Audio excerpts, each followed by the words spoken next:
Thank you, Mr. Speaker. In June, I stood in this House and I asked the Minister of Housing about the housing market and the housing market stall in the GTA.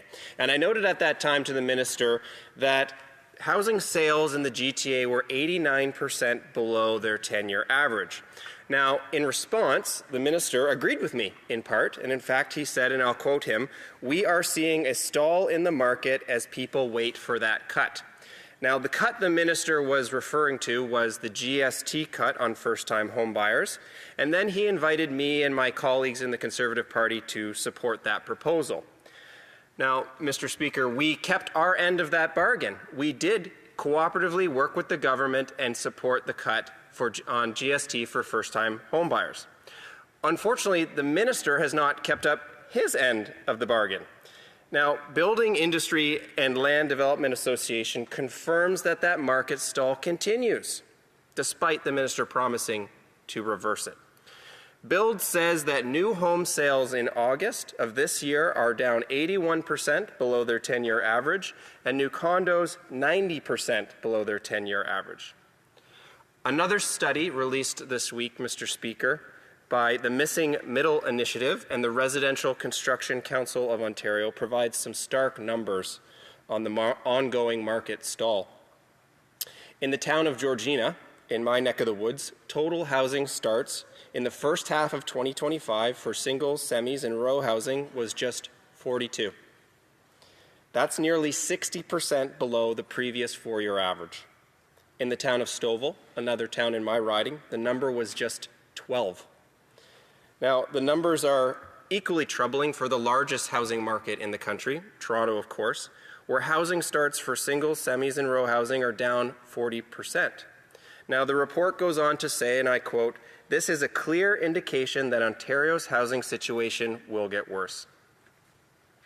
Mr. Speaker, young people need a house they can afford, not a Brookfield-built and government-approved shipping container. Now, let me go down a little bit of history for the Parliamentary Secretary. During the reign of Catherine II, Empress of Russia, it is alleged that during her tour of the Crimean region, her lover and minister, Grigory Potemkin, went before her to set up villages along the Nepa River, so that as the Empress came down the river to tour her empire, she and her foreign entourage would see thriving villages full of happy villagers. Now, of course, the reality was quite different, because you see those villages were fake and the villagers were just actors. Now, if we fast forward to this summer in 2025, we have the Minister of Housing presiding over a modern-day Potemkin village, where the Prime Minister announced a housing construction in front of a housing construction scene. Now, the problem for the Prime Minister, just like it was for the Catherine the Great at the time, was that it was just a scene. And the construction cranes and the construction buildings were just a scene, just like out of a Hollywood movie. You see, because the Liberals aren't building homes, Mr. Speaker, they are building illusions. So my question to the Parliamentary Secretary, will the Minister agree that he has failed to reverse the market stall, change course, and let Canadians buy homes? The Honourable Parliamentary Secretary to the Minister of Housing and Infrastructure. Thank you, Mr. Speaker.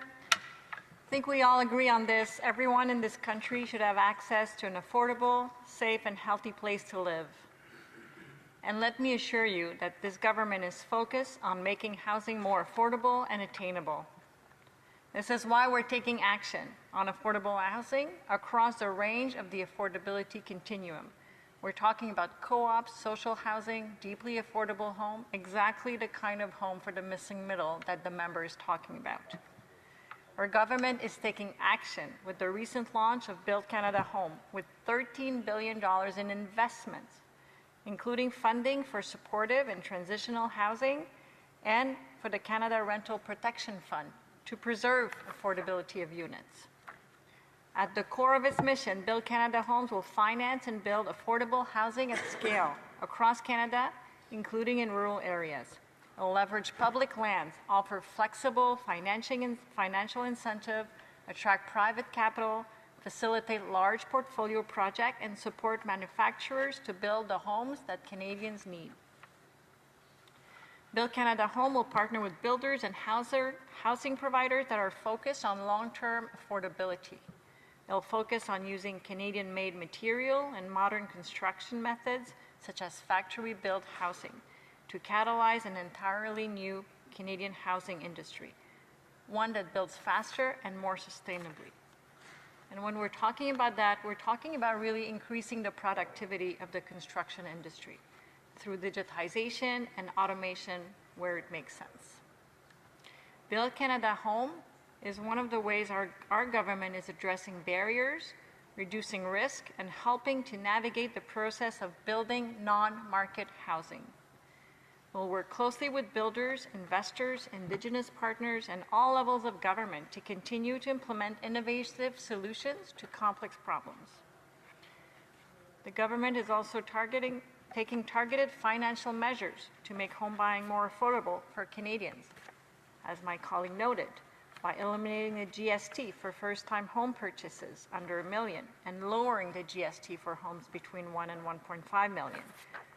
Our government is making it easier for Canadians to enter the housing market. We're also making the process of buying a home more fair, more simple, and more transparent through actions, again, actions, such as the creation of the Blueprint for a Home Buyer's Bill of Rights.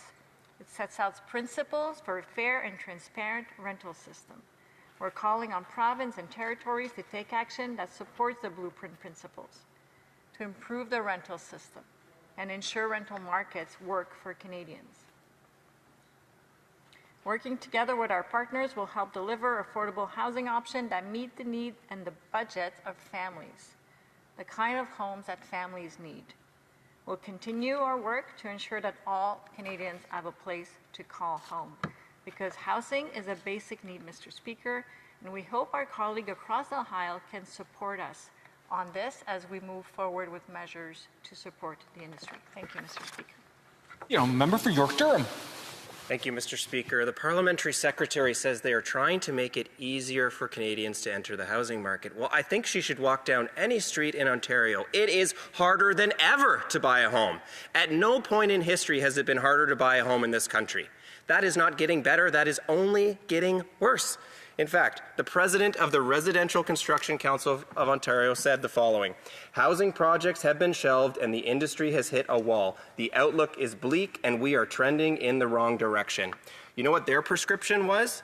Lower the tax burden, modernize the building process, and get government out of the way. What wasn't in their prescription was a fourth bureaucracy to build homes that people don't want. The Honourable Parliamentary Secretary. Thank you. Our government is using every tool at our disposal and taking coordinated action to help increase supply and ensure it's adapted to the needs and budgets of Canadian families, change the way Canada builds housing, and make housing more affordable for Canadians. We all know that right now a lot of affordable housing is not really affordable, including all of the condo market that the member is talking about. Build Canada Home will offer a bold new approach combining financing, land access, development expertise under one roof to get big projects off the ground, to go and tackle the barriers that he is talking about.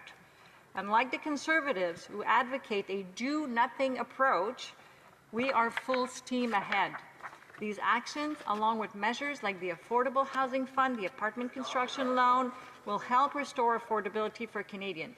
Given the urgency of the housing crisis for Canadians, we're taking immediate action. We're doing it in a way that will support our workers, our industries, and make life more affordable for Canadians.